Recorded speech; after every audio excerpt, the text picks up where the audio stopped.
Hello, Sox fans, and welcome to another, hopefully, great season of Red Sox baseball. Red Sox taking on the Cleveland Indians in the opening series of 2016 as Travis Shaw comes to the plate, showing that you can make the opening day roster with a little bit of effort and know-how, as Pablo Sandoval was rightfully booted back to the bench after just another atrocious spring training. Here we go. Shaw had a hit his first time up. The Red Sox are currently ahead 2-0 against the Cleveland Indians in the top of the fourth inning after David Price has been masterful, striking out 4 of the last 5 batters and 6 overall in his Red Sox debut. So the Red Sox, before the season even started, got serious in the offseason, acquiring closer Craig Kimbrell and starting pitcher David Price. So already the pitching staff looking a lot better. Now let's see if the offense can follow through. Red Sox prospects Mookie Betts, Jackie Bradley Jr., and Xander Bogaerts all hoping to have big bounce, step forward years. They had pretty good years last year, but hoping to improve on that even more and make this Red Sox team a contender in the American League East and the American League in general. But a long way to go before that, and that's strike 3 to Travis Shaw, usually a more aggressive hitter, but he takes strike 3 on the inside corner. So 1 out here in the fourth, and the Red Sox, beyond David Price, still have questions in their rotation. Just like they did last year.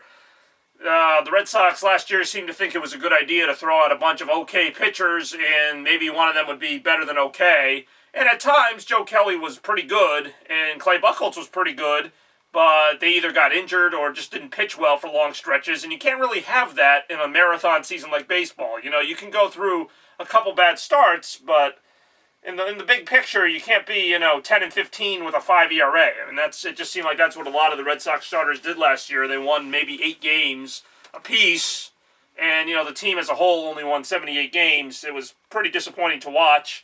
Although at least they did pick it up the last couple months of the season. They played some pretty decent baseball, pretty watchable baseball.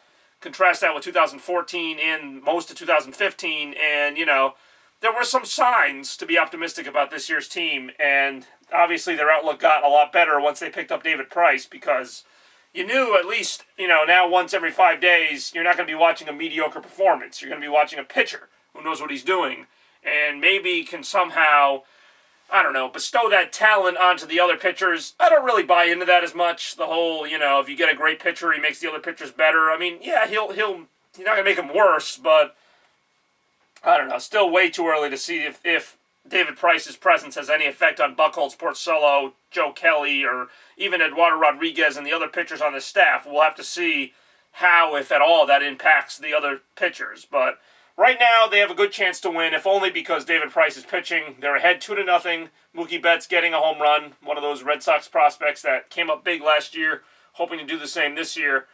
And right now, Brock Holt up to bat. And he strikes out. Wow, I called this. I really did. I said as soon as I started filming, the Red Sox were going to start striking out. And so far, 2 strikeouts. You can't make this stuff up. As the Red Sox are facing some injuries as well. Brandon Workman, Christian Vasquez, Carson Smith, and Eduardo Rodriguez all questionable right now. Recovering from different things or still, I don't even know. Brandon Workman, I haven't seen him in a long time. But he was on the 2013 Red Sox at one point. And a little bit in 14. Kind of a fifth starter, bullpen type of guy. Up next is another Red Sox prospect, Blake Swihart. John Farrell making his return to the dugout after suffering from cancer at the end of last season. And hoping the Red Sox get off to a good start here. Certainly looks promising. Then again, remember the Red Sox also won their opener last year against the Phillies. I think it was like 8-0. So, Red Sox also opening the season on the road last year, as they do almost every year it seems. I don't know the last time they opened at Fenway. Hanley Ramirez, looking good at first so far. These are all storylines that will play out throughout the season. It's really exciting opening day. I'm excited whether they win or lose this game.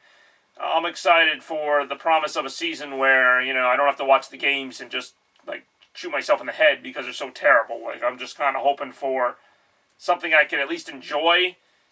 With the playoff system the way it is in baseball right now, a lot of teams are in it till the very end. You can win 83, 84 games. Maybe you don't make the playoffs, but, the last week of September, you're, a good winning streak away from making it. And then that's all I want at this point. Obviously, I'd love to see them win the World Series, but, at this point, I just want to watch the games in August as Blake Swihart draws a walk. I want to watch the games past July, past August, and just be like, there's a reason for me to watch this, not just because it's on. Because that's what it was. The Red Sox played pretty well in August. If they were in the playoff race, I would have enjoyed watching the games more. But the fact is, all those great Mookie Betts plays and all those, great hits by Jackie Bradley when he was batting like over 400, all that great stuff really didn't mean much because they were like 15 games out of the playoffs. So it was like, all right, you play good baseball, you don't even get to 500 because you were so bad to start. So if they could just play that same quality of baseball, I'm not saying they're going to be world beaters, but if they can beat the teams they should beat, because there are still a handful of mediocre teams in both leagues that they can beat, if they beat those teams and, even just go 500 within their division against, the Yankees and Orioles, and Blue Jays will be tough, and the Rays have some good pitching. If they can beat those teams on a fairly consistent basis, obviously that's a recipe for success, but they can't be losing, like the Indians. I think they could beat the Indians. I mean, they are beating the Indians, but I think the Indians are a team that they should beat on most nights, especially with David Price going. Now, the Indians have Corey Kluber going, so that's kind of a balancing act of its own. But the Red Sox have gotten a couple hits off of Kluber. They've gotten some base runners. They've gotten 2 runs so far. They had a chance for more runs earlier in the game, but, anytime you can be up on a team's best pitcher by a couple runs, you take it.